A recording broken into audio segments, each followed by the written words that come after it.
Stand up, please. Greeting. Good morning, sir. Good morning, my beloved students. Take a seat, please. Thank you, sir.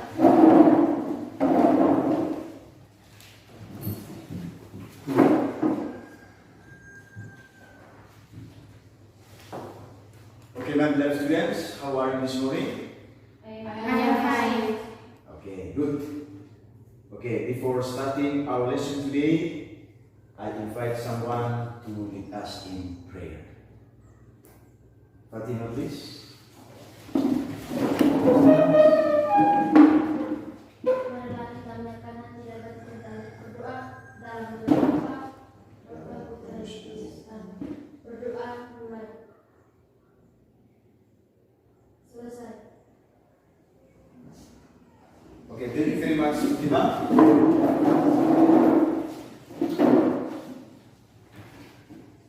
Okay, my beloved students, I hope you are well today to join our class. Before we carry on our topic about historical account, now I would like to remind about our previous topic, our previous discussion. Did you remember what is our previous topic? What is it? What is our previous discussion? What is it that we have discussed in our previous meeting? What is our previous topic? About historical account. Okay, last week we discussed about historical account. Do you still remember the definition of historical account? What is historical account? Do you still remember about it? What is it? What is historical account? We discussed it last week, and now I'd like to measure your understanding about our previous discussion about historical account. What is historical account? Do you still remember it?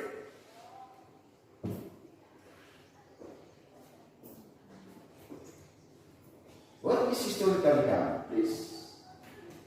Or you forgot about our previous topic? You, please. What is historical account?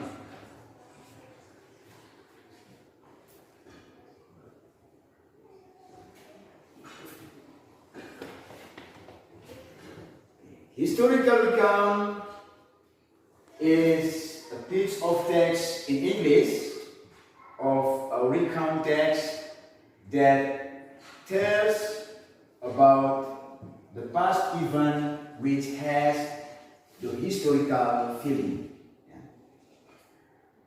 Historical recount is a part of recount text.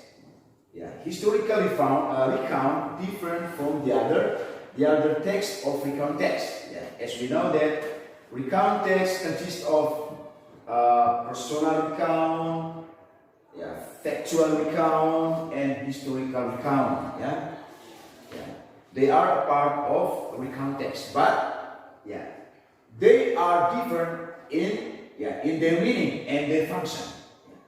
Last week we discussed, or we concerned on historical recount. Historical recount is a text that tells about the past event which has a historical feeling. Jadi yang kita bahas lalu itu adalah terkait dengan historical recount. Karena diingat-ingatkan aja, historical recount itu merupakan sebuah teks yang termasuk dalam teks recount yang menceritakan peristiwa yang terjadi di waktu lampau dan memiliki nilai sejarah atau historical feeling.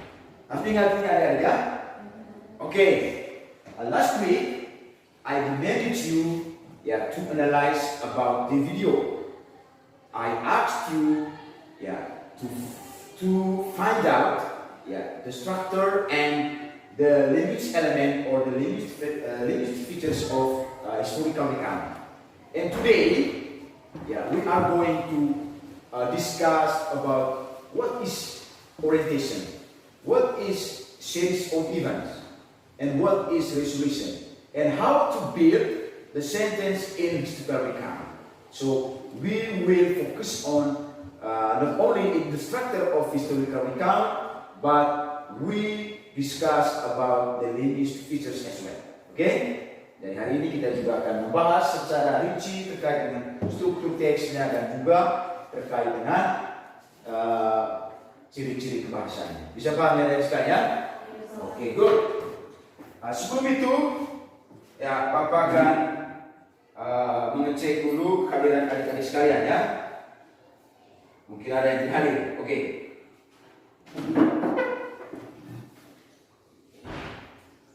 Any students that come today?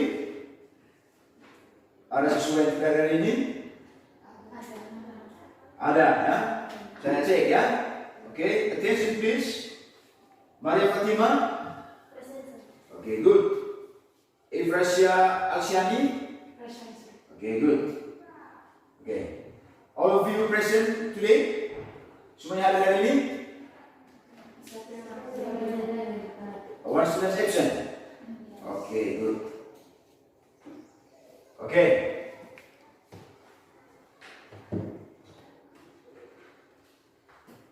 Okay. Now please check out on the whiteboard. Okay, I will explain to you about what is historical recount, how about the structure and the language elements of historical recount. Jadi saya akan menjelaskan struktur teksnya dan ciri-ciri kebahasaannya ya. Kalau minggu lalu ya saya hanya memberikan gambaran secara umum dan meminta Anda untuk menganalisis sebuah video. Dan hari ini kita akan melihat apa itu historical recount ya. Oke. Oke guys. Oke. I'd like to know your activity last night. I'd like to know your activity last night. Okay. What did you do before getting asleep tonight? Excuse me, my students. What did you do before getting asleep last night? What?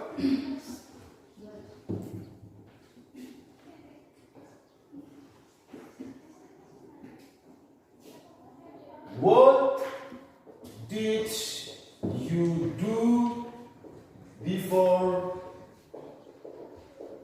getting sleep last night?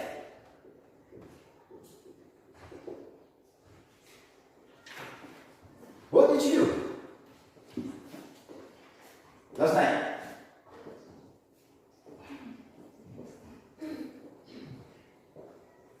You. In English, please. Study. Okay. Last night you studied. Okay, good. How about the other? You? What did you do before getting asleep last night? Study. Study what? What subject did you study? What subject?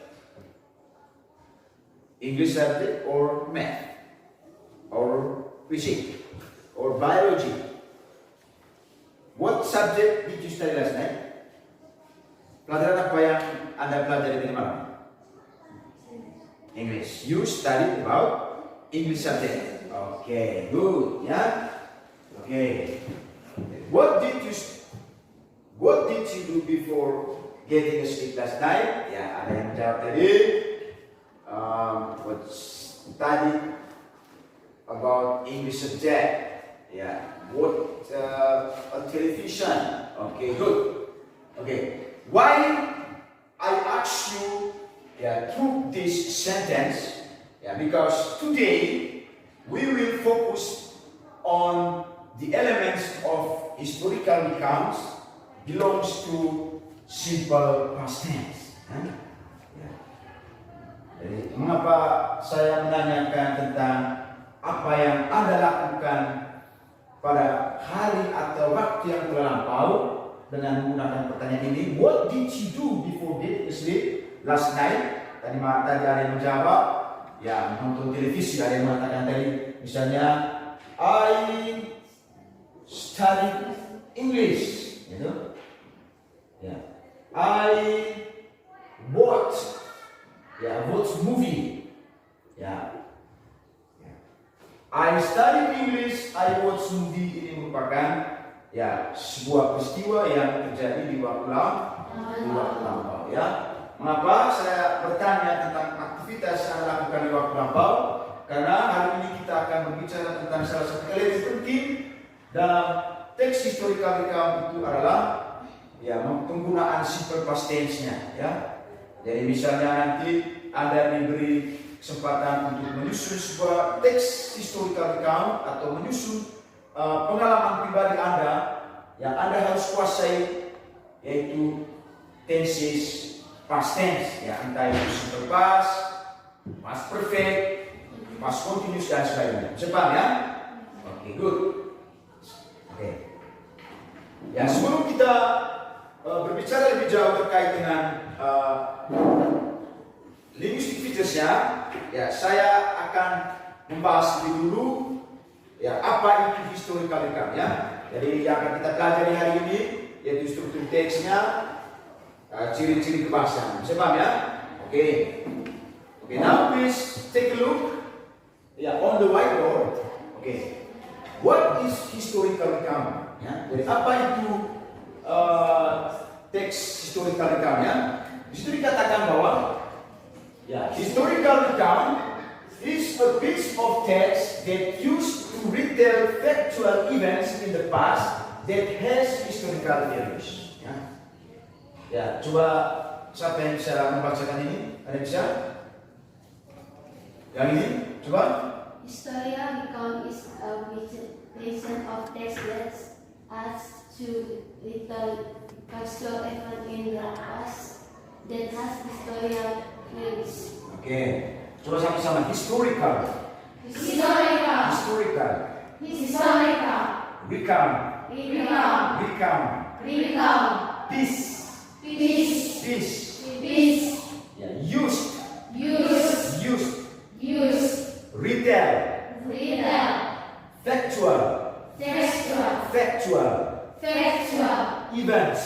Events. Historical. Historical. Values. Values. Values. Values. Ya, coba baca ulang ya. Coba. Historical recount is a piece of the text that used to lecture factual events in the past that has historical values. Historical values. Coba sama. Values. Values. Ya, jadi inilah pengertian dari teks historical ya. Apa itu historical recount? Historical recount adalah piece of text. Piece itu apa ya? Jenis ya. Ya, merupakan jenis teks yang digunakan untuk menceritakan. Retail itu artinya menceritakan kembali ya. Ya, retail itu menceritakan kembali factual fakta ya. Ya, peristiwa fakta, events itu peristiwa. Jadi teks recount itu merupakan jenis teks yang digunakan untuk menceritakan kembali peristiwa-peristiwa yang benar-benar terjadi atau fakta yang terjadi di waktu lampau that has historical values ya. Values itu artinya nilai ya. Jadi menceritakan kembali peristiwa-peristiwa yang benar-benar terjadi yang memiliki nilai sejarah ya. Bisa paham ya? Jadi itulah pengertian dari teks historical recount. Bisa paham ya? Oke, sekarang kita lihat what is the social function of historical recount. Ya, social functionnya ini itu berkaitan dengan untuk apa teks ini dibuat. Apa tujuan dari teks ini bagi pembaca? Ya. Setiap teks dalam bahasa Inggris itu mempunyai fungsi, mempunyai tujuan bagi pembaca ya. Ya, sekarang kita lihat pada teks historical recount, fungsinya adalah atau tujuan dibuatkannya teks ini adalah to retell or inform the the reader on historical events in the past. Ya, mungkin kita baca sama-sama dulu, sama-sama. To retell. To retell. Or inform. Or inform. Inform. Inform. Reader. Reader. Historical. Historical. Events. Events. Past. Past. Ya, coba kamu baca semua ini. To retell or inform the reader on historical events in the past. Ya, jadi kalau ditemukan ya pertanyaan di ujian nanti, what is the social concept? What is the aim of historical account? Maka jawabannya ini ya, yaitu to retell or inform the reader on historical events in the past. Bisa paham ya? Oke, sekarang kita lihat yang berikut itu adalah ya ini strukturnya ya. Coba perhatikan strukturnya. Jadi generic structure, apa itu generic structure? Generic structure itu artinya struktur yang membentuk teks recount itu sendiri ya. Jadi teks recount itu dibentuk oleh struktur ini ya. Dan struktur ini merupakan satu kesatuan yang tidak dapat dipisahkan ya. Dan urutannya dimulai dengan orientation, sequence of events, dan reorientation. Bisa paham ya? Oke, kita lihat sekarang yang pertama. Struktur yang pertamanya itu adalah orientation. Sama-sama. Orientation. Orientation. Okay. Orientation, in this part, the writer tells about who, where, when the events take place. Ya. Jadi pada bagian orientation, penulis biasanya menjelaskan ya tentang siapa yang terlibat dalam peristiwa itu, kapan peristiwa itu terjadi, dan di mana peristiwa itu terjadi ya. Jadi pada bagian orientation biasanya penulis akan menjelaskan lebih awal tentang di mana peristiwa itu terjadi, kapan, lalu di mana siapa yang terlibat ya. Ya, seperti peristiwa tentang Battle of Surabaya. Ya, where was it? The battle take place? You remember it? Where the battle take place? Ya, in Surabaya. In Surabaya ya. Kalau kita lihat kemarin peristiwa tentang Battle of Surabaya, bahwa peristiwa itu terjadi di Surabaya, ya tidak? Ya, oke. Who is the main actor? Ya, who is the main heroes of the battle? Bung Tomo, ya tidak. Jadi Bung Tomo itu adalah dia punya pahlawan yang ya sangat ya berperan penting dalam peristiwa itu ya. Bisa paham sampai sini ya? Sebentar kita akan lihat bagaimana dalam teksnya. Yang berikut, sequence of event, sama-sama sequence. Sequence itu artinya urutan, kronologi ya. Daripada teks recount, peristiwa itu harus diceritakan berdasarkan kronologi, ya artinya urutan peristiwa, ya tidak? Ya seperti pada peristiwa Battle of Surabaya kemarin, ya kita sudah temukan bahwa peristiwa ini diawali dengan kesalahpahaman, ya kesalahpahaman antara tentara yang berada di Jakarta dengan yang ada di Surabaya. Sampai akhirnya terjadinya pertumpahan darah, ya tidak? Ya, sequence of events in this part presented in chronological orders or written in detail. Ya, maksudnya bahwa pada bagian ini penulis akan mengurutkan peristiwa itu secara detail. Ya, secara detail. Ya, jadi bagaimana peristiwa awalnya sampai pada peristiwa akhirnya. Jadi kalau adik-adik nanti disuruh untuk menceritakan pengalaman, membuat sebuah personal recount, yang perlu adik-adik sadari bahwa peristiwa yang kita jelaskan atau kita bagikan kepada orang lain itu harus disampaikan berdasarkan urutan peristiwa yang tepat, harus sesuai dengan sequence of events. Bisa paham sampai sini? Oke, good. Yang terakhir, ya struktur yang terakhir pada teks historical recount itu adalah reorientation, sama-sama reorientation. Ya, reorientation ini ya dengan kata lain kesimpulan dari teks historical ya. Saya katakan pada pertemuan sebelumnya, in this part the writer conclude about the event that he tells for the reader, in the previous chapter like in the sequence of events ya. Jadi pada bagian ini penulis akan memberikan kesimpulan, memberikan argumentasinya terkait dengan peristiwa yang dijelaskan pada bagian struktur sebelumnya ya. Dikatakan bahwa used to summarize or evaluate or restate the events. Ya, daripada bagian the orientation, penulis akan menyimpulkan, memberikan pandangannya, memberikan kesimpulannya terkait dengan peristiwa yang sudah dipaparkan pada struktur sebelumnya, yaitu pada sequence of events ya. Bagaimana, bisa paham sampai sini? Oke, any question so far? Ada pertanyaan? Do you understand about it? Do you get the point? Paham sampai sini? Okay, good. Okay, now we move to the linguistic features or the linguistic elements ya. Sekarang kita perhatikan, kalau tadi kita membahas tentang struktur teksnya, ada orientation, ada sequence of events, dan ada condition. Sekarang kita lihat bagaimana ciri-ciri kebahasaannya, bagaimana elemen bahasanya.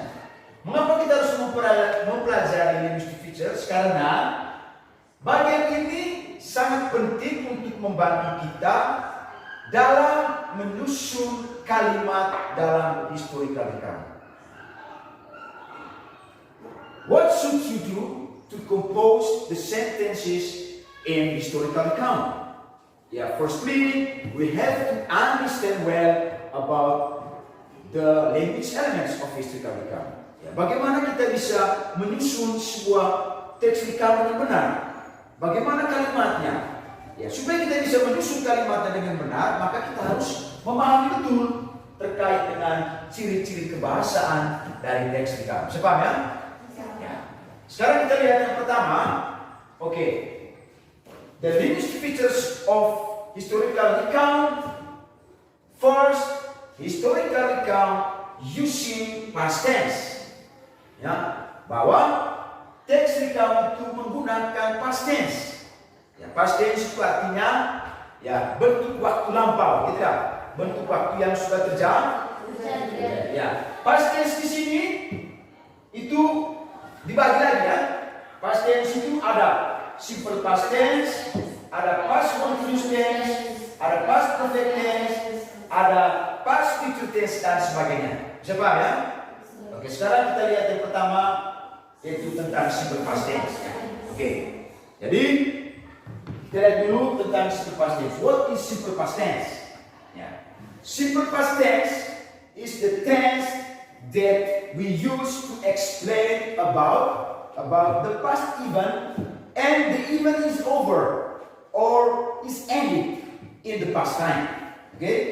Jadi kalau kita berbicara tentang simple past tense itu sebuah bentuk waktu yang menjelaskan tentang peristiwa yang terjadi di waktu lampau dan telah selesai. Bisa paham ya? Dan sekali lagi, simple past tense itu adalah peristiwa yang menjelaskan peristiwa yang terjadi di waktu lampau dan peristiwa yang sudah selesai. Selesai di sini maksudnya bahwa peristiwa ini tidak terjadi lagi, ya tidak? Saya? Oke. Rumusnya adalah subject plus verb to ya. Subject plus verb to ini untuk jenis kalimat verbal, ya. Verbal, subject plus to be am is are ya, itu untuk jenis kalimat ya nominal, ya. Ya. Jadi ini rumusnya ya. Yang pertama subject plus verb to, yang kedua subject plus to be and excuse me. Salah ya. Subject plus was where ya. Was where untuk bentuk nominal. Ya, kita bisa lihat contohnya di sini. Ya. Indonesia refused to surrender. Ya, coba kita lihat.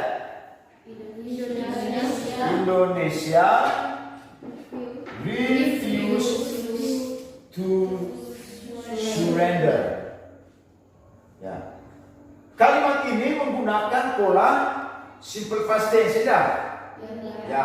Kita lihat subjeknya adalah Indonesia. Ya tidak? Maksudnya Indonesia ya. Bukan Indonesia itu artinya orang-orang Indonesia ya. Ditambah dengan AN ini sudah mengacu kepada orang ya. Misalnya Indonesian dan Japanese sudah mengacu kepada orang ya. Indonesian refuse to surrender. Ya, orang-orang Indonesia menolak untuk menyerah. Ya. Subjeknya adalah Indonesian. Ya, refuse ini adalah kata kerja bentuk kedua. Ya, bentuk pertamanya adalah to refuse. Bentuk keduanya adalah refuse. Ditambah id. Bentuk ketiganya juga adalah refuse. Jadi karena pola kata kerja pada simple past tense menggunakan bentuk kedua, maka kita pakai yang ditambah dengan suffix id, ya tidak? Jadi Indonesian refuse to surrender. Ya, jadi ingat sekali lagi fungsi dari simple past tense itu menjelaskan tentang peristiwa yang terjadi di waktu lampau dan telah selesai dilakukan, tidak? Jadi tidak terjadi lagi. Bisa paham ya? Misalnya tadi saya katakan, saya tanya Anda tadi, what did you do before getting asleep? Anda katakan bahwa I study English. Ya, saya belajar bahasa Inggris. Jadi belajar bahasa Inggris itu sudah terjadi di waktu lampau. Sekarang Anda tidak sedang belajar bahasa Inggris, tidak? Nah, itu yang dimaksudkan dengan ya, menjelaskan tentang peristiwa yang terjadi di waktu lampau dan telah selesai. Saya paham sampai sini ya? Oke, good. Yang kedua menggunakan past continuous tense ya. Jadi kita bisa juga selain menggunakan simple past tense, kita juga bisa menggunakan past continuous tense, ya tidak?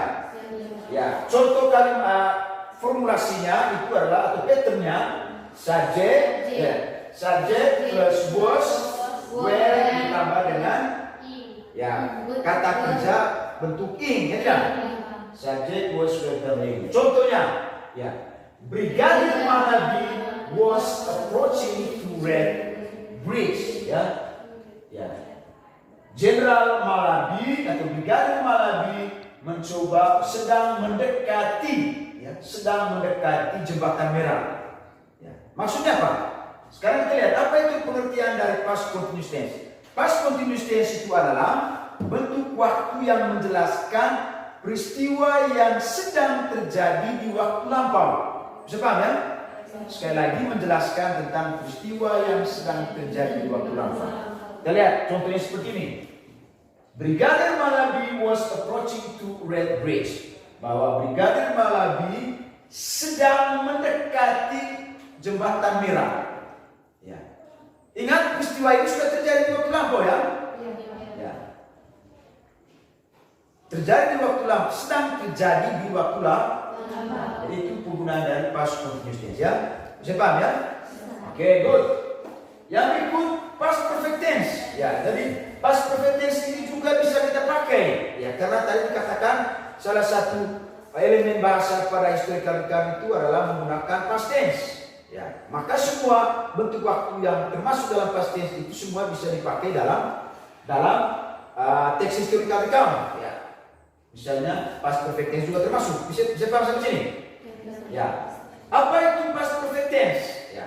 Past perfect tense memiliki fungsi untuk menjelaskan peristiwa yang dimulai atau terjadi di waktu lampau. Lihat rumusnya ya, misalnya ini.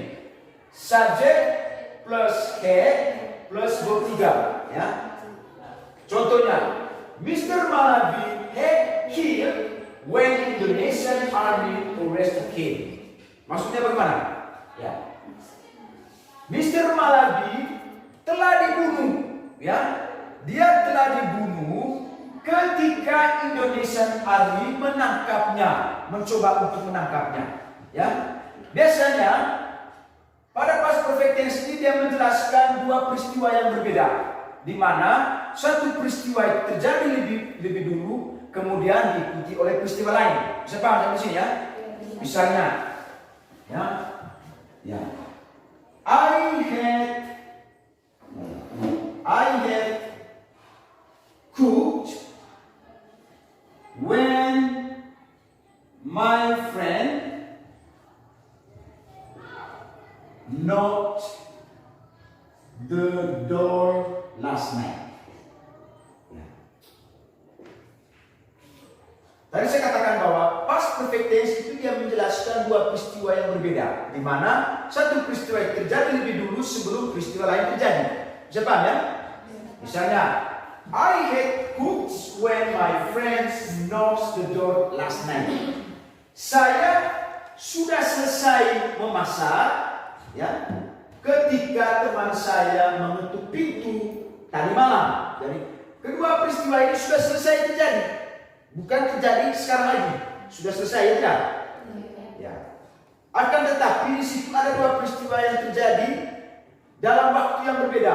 Satu peristiwa terjadi lebih dulu dan telah selesai sebelum peristiwa lain terjadi di waktu lampau. Bisa paham sampai sini ya? Itu contohnya. Jadi kita juga bisa menggunakan pola past perfect tense. Bisa ya? Oke. Yang berikut menggunakan using action verb. Jadi historical recount juga menggunakan yang namanya action verb. Tahu action verb? What is action verb? Apa itu action verb? Masih ingat? Ya, action verb itu merupakan ya kata kerja yang menjelaskan suatu aksi ya. Jadi situ ada aksi di situ ya. Makanya action ya. Ya, contohnya dia katakan ya, penggunaan saya kata broke sama-sama. Broke, run, beat, watch, ya, took, ya. Took ini bentuk lampau dari take ya. Take, mengambil, itu sudah action ya. Mengambil. Terus ada kata bring. Dari bentuk presentnya bring ya. Bring itu artinya membawa ya. Itu sudah masuk dalam action ya. Yang berikut ada kata run, berlari. Berlari itu merupakan action ya. Ya. Ada kata beat artinya memukul ya. Memukul. Nah, itu juga action ya. Ada kata watch itu artinya berjalan. Itu juga sudah masuk dalam action tidak, ada aktivitas tidak. Bisa paham ya? Oke. Yang berikut using adverb of time ya, menggunakan keterangan waktu. Ya tidak? Ya, bahwa teks historical recount menggunakan keterangan waktu. Misalnya kemarin teks tentang Battle of Surabaya itu adverb of time-nya misalnya dikatakan bahwa ya on September in 1945 ya, itu sudah mengacu kepada keterangan waktu ya, jadi menggunakan keterangan waktu adverb of time. Yang berikut menggunakan adverbial phrase ya. Saya jelaskan sedikit apa itu adverbial phrase ya. Ini penting sekali. Ada noun phrase ya, ada adjective phrase, ada adverbial phrase. Apa itu adverbial phrase ya? Sebelum kita mengetahui apa itu adverbial phrase, yang pertama kita harus tahu dulu apa itu frase. Tahu frase? Tahu frase? Ya, frase itu merupakan ya kumpulan dua atau tiga atau lebih kata yang digabungkan menjadi satu kata yang memiliki makna baru. Ya tidak? Jadi kalau tentang frase itu merupakan kumpulan beberapa kata ya, yang disatukan menjadi satu kata baru dan memiliki makna baru. Itu frase ya. Ya. Proses pembentukan adverbial phrase perlu kita tahu bersama. Ya. Proses pembentukan ya adverbial phrase, yang pertama kita harus tahu dulu apa headnya dan apa modifiernya ya. Ya. Jadi kalau ngomong tentang noun phrase, adjective phrase, di situ sudah pasti ada modifiernya. Jadi ada yang menjelaskan kata benda tersebut, kata sifat tersebut atau keterangan tersebut.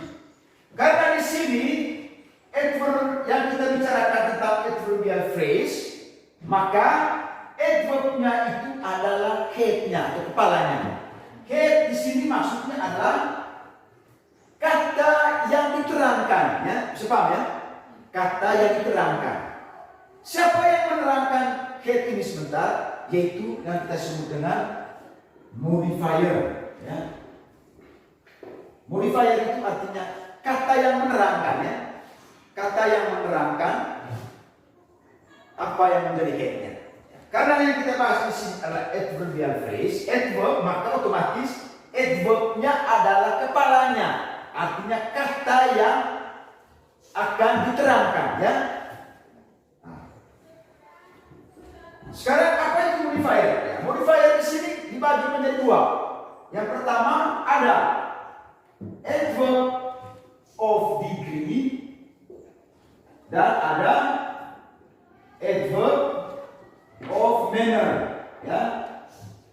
Ya, degree ini maksudnya adalah tingkatannya, keterangan, ya, kata atau modifier yang menjelaskan suatu tingkatan. Misalnya ada kata very, ya, ya, very, ada kata quite, ya, ada kata very, quite, ya, itu contoh apa ya, adverb of degree, tingkatan, ya. Yang berikut adverb of manner, itu keterangan cara, ya, misalnya slowly, fastly, ya. Jadi kata sifat ini ditambah dengan suffix li, ini sudah menyatakan cara. Ya, kalau diterjemahkan ke dalam bahasa Indonesia, slow itu maksudnya dengan pelan, ya tidak? Itu sudah menyatakan cara, ya tidak? Berarti caranya dengan verb. Yang berikut ada kata fastly, dengan cepat. Ini sudah mengacu kepada adverb of manner, keterangan cara. Ya. Sekarang proses pembentukan adverb of phrase di sini kita lihat. Karena adverb ini adalah kepalanya atau kata yang diterangkan, maka kita lihat bahwa modifiernya juga adalah adverb itu sendiri.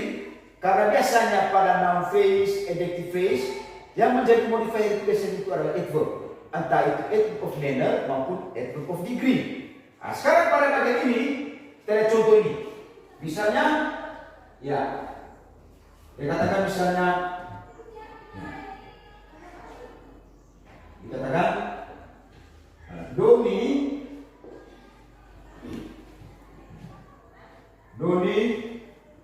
drives the car quite slowly. Ya, coba perhatikan kata ini. Doni drives the car quite slowly. Doni mengendarai mobilnya sangat pelan.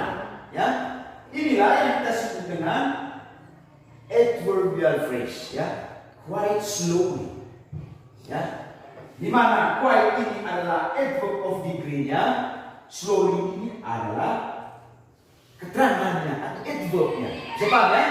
Nah, itulah yang kita sebut dengan adverb of phrase. Bisa paham sampai sini, ya? Oke, good. Ya, yang berikut menggunakan conjunction. Conjunction itu adalah kata penghubung.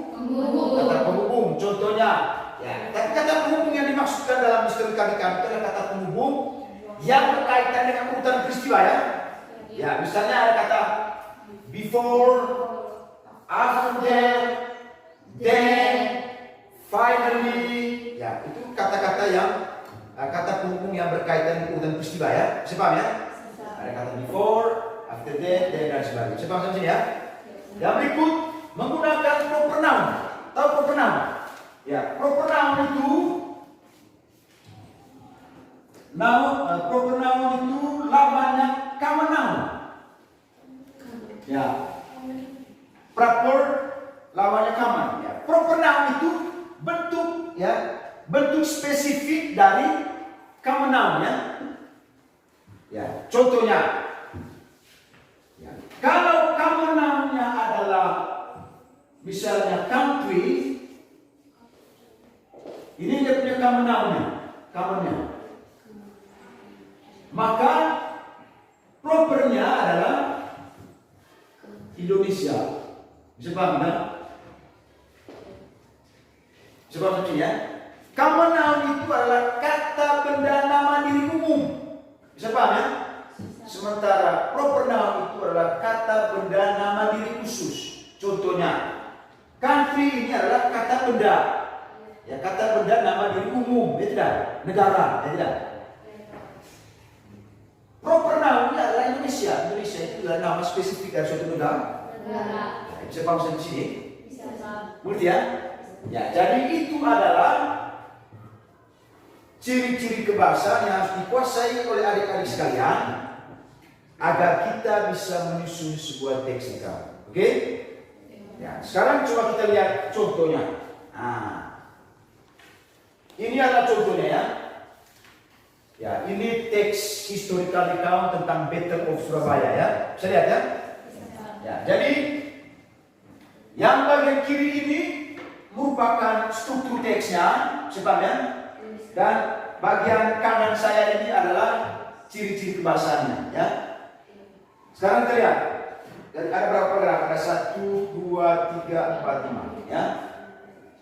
Sekarang kita lihat mana yang disebut dengan orientation-nya ya. Kita lihat ini orientation-nya ya. Coba kita lihat ya. On 10 November Indonesia celebrates Hari Pahlawan Nasional or Vintage in the years 1945. The bloody battle took place because Indonesia refused to surrender their weaponry to British elite. Mengapa paragraf pertama ini kita sebut dengan orientation? Kita bisa menjelaskan ini. Why we determine the first paragraph is orientation? Why? Why the first paragraph belongs to orientation? Why? Saya bisa? Yang ini silakan. Karena di situ sudah menunjukkan waktunya, Waktu, tempat, beserta tokoh. Iya. Kalau kita lihat di teks itu, mengapa paragraf pertama ini disebut dengan orientation? Kalau kita lihat kembali kepada pengertian orientation tadi, bahwa orientation itu menjelaskan tentang kapan, di mana, serta tokoh yang terlibat pada peristiwa itu. Ya. On September, Indonesia celebrates ya in the year 1945. Di situ ada Bung Tomo dan sebagainya. Maka paragraf pertama ini kita sebut dengan orientation. Oke, good. Yang berikut, sequence of events atau urutan peristiwa. Pada paragraf kedua dan ketiga dan keempat ini termasuk dalam sequence of events. Ya, mengapa? Karena pada paragraf 2, 3, dan 4 ini menjelaskan urutan peristiwanya, tidak? Betul. Bahwa pada paragraf kedua ini menjelaskan tentang bagaimana ya adanya kesalahpahaman antara tentara yang ada di Jakarta, antara gubernur yang ada di Jakarta dengan tentara yang ada di Surabaya, yaitu Brigadir Malabi. Ya, itu peristiwa awalnya, kesalahpahamannya, bahwa dari jenderal di gubernur Jakarta mengatakan bahwa ya meminta supaya ya orang-orang Surabaya menyerahkan senjata mereka. Ya. Tetapi Malabi dia salah menangkap informasi itu. Dia meminta bahwa ya senjata dari orang Surabaya itu tidak perlu diserahkan. Nah, ini terjadi kesalahpahaman, maka terjadilah peperangan. Tidak. Itu adalah peristiwa awalnya. Sampai pada paragraf kedua itu dikatakan bahwa on October 1945, Brigadir Malabi was killed as he was approaching the British troops post near Jembatan Merah. Setelah terjadi kesalahpahaman ini, ya di mana Brigadir Malabi itu dibunuh oleh tentara Indonesia ketika dia coba untuk mendekati Jembatan Merah. Ya. Karena terbunuhnya Malabi ini, maka membuat gubernur di Jakarta itu menjadi marah. Ya, maka mereka melakukan invasi. Jadi mulai dari kesalahpahaman, terbunuhnya Jenderal Malabi, sampai akhirnya ya gubernur melakukan perintah untuk menyerang kota Surabaya. Itulah urutan peristiwanya. Bisa paham ya? Oke. Dan sampai pada bagian terakhir atau paragraf terakhir itu ada kesimpulan. Dikatakan bahwa Battle of Surabaya caused Indonesia to lose weaponry which hampered the country's independence struggle. However, the battle provokes Indonesian and international mess to rally for country's independence and so on. Ya, kesimpulan dari peristiwa ini di mana ya apa yang terjadi di Surabaya itu menginspirasi orang-orang Indonesia untuk berjuang untuk merebut kemerdekaan, tidak? Selain itu, peristiwa yang terjadi di Surabaya juga menginspirasi negara-negara lain yang saat itu sedang dijajah. Sehingga negara seperti Malaysia dengan melihat ya perjuangan orang-orang Indonesia, mereka juga termotivasi untuk mau melepaskan diri dari penjara. Itulah kesimpulannya yang dijelaskan oleh penulis pada bagian akhir. Bisa paham ya? Oke. Dan di bagian kanan ini merupakan ciri-ciri kebahasaannya. Ya, kita lihat yang pertama, ciri kebahasaan pertama itu menggunakan action verb ya. Ya, action verbnya tadi, kamu coba lihat. Nah, kata-kata yang diberi warna kuning itu merupakan kata-kata yang termasuk action verb ya. Contohnya itu ada kata give ya, ada kata give. Ya, give, to give. Ya, give itu memberi, action verb. Ya, terus ada kata siege. Sama-sama siege. Siege. Ya, siege itu sama attack, artinya menyerang ya. Menyerang itu sudah termasuk action verb. Oke, good. Yang berikut menggunakan adverb or adverbial phrase. Coba kita lihat. Saya sengaja menggunakan warna hijau ya. Semua kata yang diberi warna hijau itu berarti termasuk dalam ciri-ciri itu ya. Misalnya sekarang adverb of time. On 10 November ya. Itu sudah termasuk dalam adverb of time, benar? Of time ya. Terus ada kata Jakarta ya. Ada kata on 27 Oktober 1945, tidak? Itu sudah termasuk dalam ya adverb of time. Ya. Oke, good. Yang berikut adverbial phrase yang sudah saya jelaskan tadi ya. Contohnya adalah kata widely. Ya, widely itu sangat ya. Ya, widely believe artinya sangat percaya. Ya. Bisa paham ya? Itu sudah termasuk dalam penggunaan adverbial phrase ya. Bisa paham ya? Oke. Yang berikut menggunakan past tense ya. Di sini dia lebih fokus pada penggunaan simple past tense ya. Ya, menggunakan simple past tense ya. Contohnya ada kata ya leader who played tidak. Ada kata play tidak. Play itu merupakan bentuk kedua dari play tidak. Play to play menjadi play jadi ditambah dengan suffix ed tidak. Oke. Terus ya menggunakan kata head tidak. Head ini merupakan bentuk lampau dari kata head ya. Jadi head ini bukan past perfect ya, bukan. Ini yang artinya mempunyai ya. Beda kalau yang past perfect tadi, past perfect sudah pasti head harus diikuti dengan kata kerja bentuk ketiga. Kalau yang head ini bukan past perfect, tapi merupakan kata apa namanya yang artinya independen ya. Dia mandiri ya. Ya, yaitu yang artinya mempunyai ya, bentuk lampau dari head bukan lagi tidak. Yang berikut ada kata would, ya ini juga modal. Ya, karena ini peristiwa bentuk lampau, maka would ini merupakan bentuk lampau dari kata will, ya. Will menjadi would, ya. Ini sudah menggunakan simple past. Ya. Terus ada kata they felt betrayed, ya. Ya, ada kata felt. Felt ini ada kata feel, ya. Ya, feel. Ya, merasa, ya. Maka bentuk lambangnya adalah felt, tidak. Ini sudah lanjut pada penggunaan simple past. Oke. Ini juga ada kata was killed. Ya, ini ya malah di was killed ini sebenarnya merupakan bentuk apa? Pasif ya. Bentuk pasif ada kata was killed ya. Tapi menggunakan pola simple past. Ya. Dan sebagainya. Oke, bagaimana sampai sini? Ada pertanyaan? Ada pertanyaan sejauh ini terkait dengan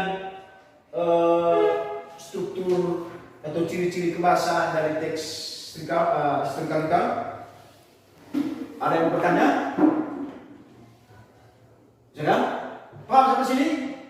Paham ya? Oke, good. Oke, sekarang saya akan menuliskan sebuah kalimat. Coba Anda menentukan perbedaannya. Kira gimana perbedaannya? Misalnya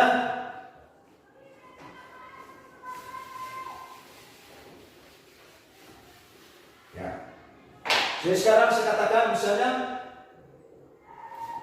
ya.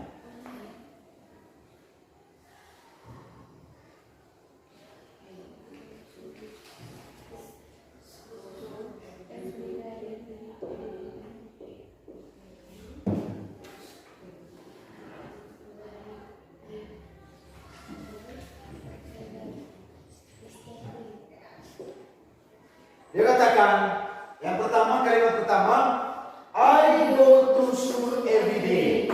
Yang kedua, I went to school yesterday. Ya.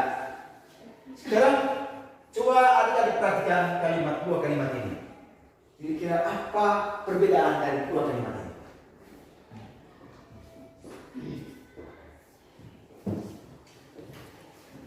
Apa perbedaan dari dua kalimat ini? Yang pertama, I go to school every day. Yang kedua, I went to school yesterday. Kira-kira apa perbedaan dari kedua kalimat ini? Ada bisa? Yang ini sekarang. Yang membedakan Pak, yang pertama itu kata kerjanya go, yang kedua when. Ya. Bisa Pertama menggunakan kata kerjanya go, yang kedua kata kerjanya when. Yang berbeda ya? Ya. Ya. Terus apa lagi? keterangan waktu. Yang pertama every day.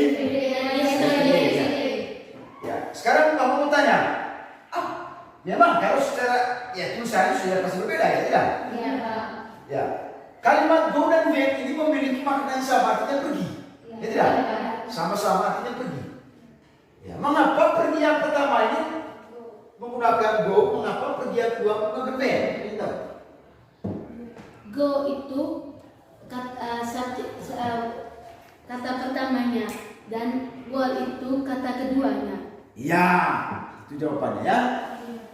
Ya, go itu merupakan kata kerja bentuk presentnya untuk sekarang, sementara when itu adalah kata kerja bentuk Lampau. Berarti artinya, ya, kalau kita mau menjelaskan peristiwa yang sudah terjadi waktu lampau, kita harus ingat formulasi kalimatnya harus menggunakan bentuk lampau, yaitu simple past tense. Kata kerjanya itu mengalami perubahan, artinya sama dengan kata kerja present ya. Ya, kata kerja presentnya adalah kata kerja go karena menjelaskan peristiwa yang sedang terjadi saat ini. Sementara when ini merupakan kata kerja bentuk lampau yang sudah terjadi, yang sudah selesai. Siapa? Ya, harus bisa membedakan ya. Ya, begitupun ketika Anda disuruh untuk menyusun sebuah teks dari kamu, misalnya diminta untuk menulis sebuah personal account, harus diingat bahwa kalau kita menulis teks account itu menjelaskan peristiwa yang sudah terjadi di waktu lampau, ya. Happened in the past, so we have to use the past pattern to build our sentences. Ya, kita harus menggunakan formulasi bentuk lampau untuk menyusun sebuah kalimat. Bisa paham sampai sini ya? Bisa? Oke. Bapak sudah menjelaskan tentang ciri-ciri kebahasanya, menjelaskan tentang struktur teksnya. Sekarang Bapak akan membagikan sebuah teks baru. Ya, ini ada sebuah teks baru. Tugas adik-adik sekalian adalah you have to compare between the text that I gave to you last week related to Battle of Surabaya with the new text. Okay? Okay, you have to compare them. You have to find out what is the similarity and the differentiation both of the text. Yeah. What should you analyze? The first, how about the elements of language using in the both of the text, and then how about the structure? You have to compare about the text of Battle of Surabaya with this new text. Okay? And how about the social function? Dan tugas adik-adik sekalian adalah adik diminta untuk membandingkan antara teks tentang Battle of Surabaya dengan teks baru yang akan saya kasih ini. Tugas adik adalah untuk menentukan kira-kira bagaimana struktur teksnya, bagaimana ciri-ciri kebahasaan dari kedua teks ini. Bisa paham sampai sini? Bisa. Apa yang bisa adik-adik temukan? Bisa ya? Oke, good. Saya kembalikan teksnya.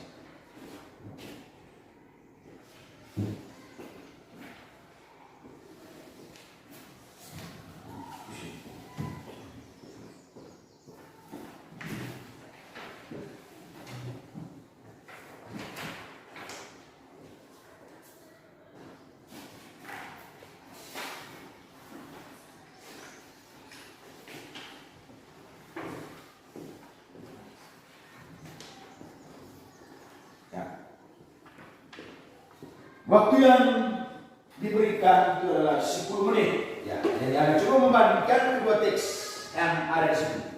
Teks yang pertama itu tentang Petrus Surabaya dengan teks baru yang baru Bapak berikan di sini. Coba bandingkan, temukan bagaimana perbedaan struktur teks yang digunakan. Ya, bagaimana ciri-ciri kebahasaan yang digunakan dan bagaimana tujuannya. Dan yang terakhir itu teks yang baru itu merupakan jenis teks apa menurut adik-adik sekalian. Coba ya, waktunya 10 menit.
Oke, bagaimana finish? Sudah selesai? Selesai? Oke. Sekarang coba kita cek. Oke. The first question is, what is the differentiation between the text of Battle of Surabaya and the new text that I gave to you? What? Ya. Battle of Surabaya yang menggunakan historical recounts. Ya, good. Sedangkan teks duanya menggunakan personal recounts. Ya. Jelaskan perbedaannya ya. Ya. Bahwa teks yang sebelumnya itu adalah Battle of Surabaya itu merupakan historical recounts. Sementara teks yang menjadi perbandingannya itu adalah merupakan personal ya. Jadi kalau teks yang pertama itu teks yang menceritakan tentang peristiwa bersejarah, sementara teks yang kedua itu merupakan teks yang menjelaskan tentang pengalaman seseorang. Hanya dari disebut dengan personal recounts. Ya, sekarang coba kita temukan perbedaan yang kedua. Bagaimana dari sisi fungsi sosial dari kedua teks itu. Teks pertama itu apa tujuannya? Ya, adik kita. Teks pertamanya itu to record or enforce the past event that has historical values. Values, oke, good. Teks keduanya to record about the experience of someone to almost the historical. Ya, good, ya. Jadi dari segi fungsi kedua teks itu juga berbeda ya. Bahwa Battle of Surabaya tujuan utamanya adalah to retell about the past event which has the historical values. Jadi Battle of Surabaya itu fungsi utamanya itu adalah untuk untuk menceritakan kembali peristiwa yang terjadi di waktu lampau dan memiliki nilai sejarah. Sementara the second text, teks kedua itu adalah to retell about the experience of someone. Ya, jadi teks yang kedua itu merupakan teks yang memiliki fungsi atau tujuan untuk menceritakan kembali pengalaman seseorang. Jadi kedua teks sama, yaitu merupakan bagian dari teks recount, tetapi fungsinya berbeda.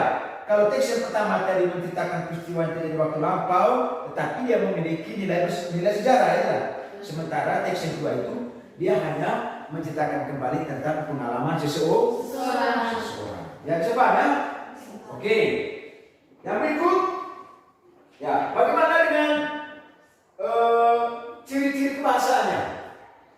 Ya, pada teks Battle of Surabaya dengan teks personal recount yang kedua itu. Ada yang tahu? Ya, ini. Kalau untuk teks pertamanya, Battle of Surabaya, struktur teksnya yang pertama itu orientation, sequence of event, dan reorientation.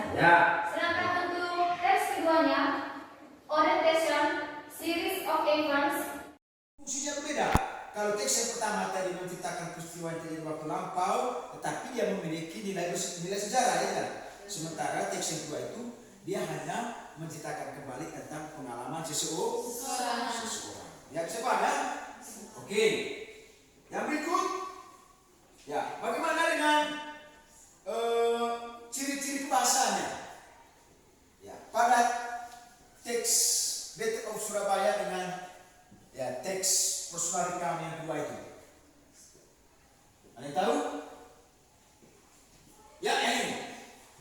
Kalau untuk teks pertamanya, Battle of Surabaya, struktur teksnya yang pertama itu orientation, sequence of event, dan reorientation. Sedangkan untuk teks keduanya, orientation, series of events, dan reorientation. Ya, good. Jelas ya? Jadi kalau kita lihat struktur teksnya, ya tentu kedua teks ini memiliki struktur yang sama, ya tidak? Karena mereka merupakan bagian dari teks recount. Ya, sama-sama dimulai dengan orientation, kemudian sequence of events, dan terakhirnya itu adalah reorientation, ya. Jadi struktur yang digunakan oleh kedua teks ini sama, karena mereka merupakan bagian dari teks recount, ya tidak? Oke. Bagaimana dengan ciri-ciri kebahasaannya? Memiliki persamaan atau perbedaan? Memiliki persamaan atau perbedaan kedua teks ini? Dia punya struktur teksnya sama atau bukan? Ciri-ciri kebahasaannya sama atau berbeda? Sama, ya tidak? Ya, karena saya katakan tadi bahwa kedua teks ini adalah merupakan bagian dari teks recount. Hanya berbeda, satunya adalah historical recount, sementara yang satunya adalah personal recount. Dari segi ciri-ciri kebahasaannya, mereka sama-sama menggunakan ciri-ciri yang sama karena mereka merupakan sama-sama teks recount. Bisa paham ya? Bagaimana sudah bisa menemukan persamaan dan perbedaan dari dua teks ini, ya? Ya, oke, bagus. Oke, adik-adik sekalian. Jadi setelah kita after discussing more about the structure, the language elements of historical recount, and you compared both of the texts belongs to a historical recount and personal recount, and you success to compare both of them, and you found out the structure, the language elements, both of the text, and now we turn to the end of our activity today, and before we leave the class, I'd like to give you a task, and you have to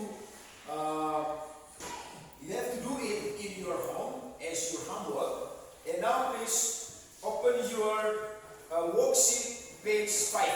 Ya. Buka lembar kerja peserta didik itu halaman 5. Dari situ lihat ada task yang kelima ya. Ya.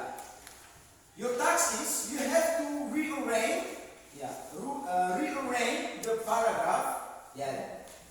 There is example paragraph. You have to rearrange the paragraph into a good order. Ya. Jadi tugas adik-adik sekalian itu adalah menyusun kembali paragraf rumpang yang ada itu menjadi teks yang benar ya.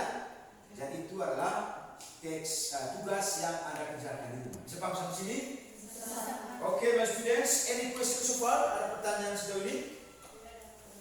Ada pertanyaan? Tidak kan? Oke.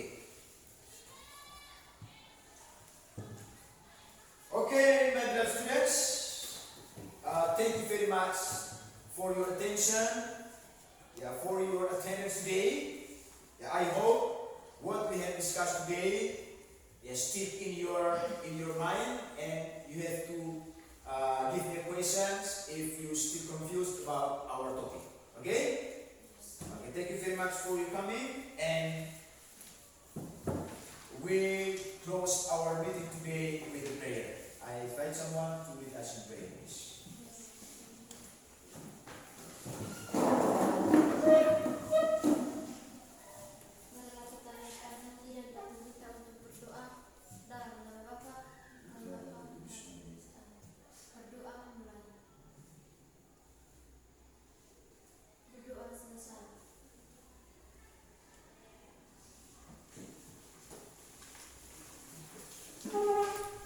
Okay, thank you very much, my students. Okay, now we can leave the class.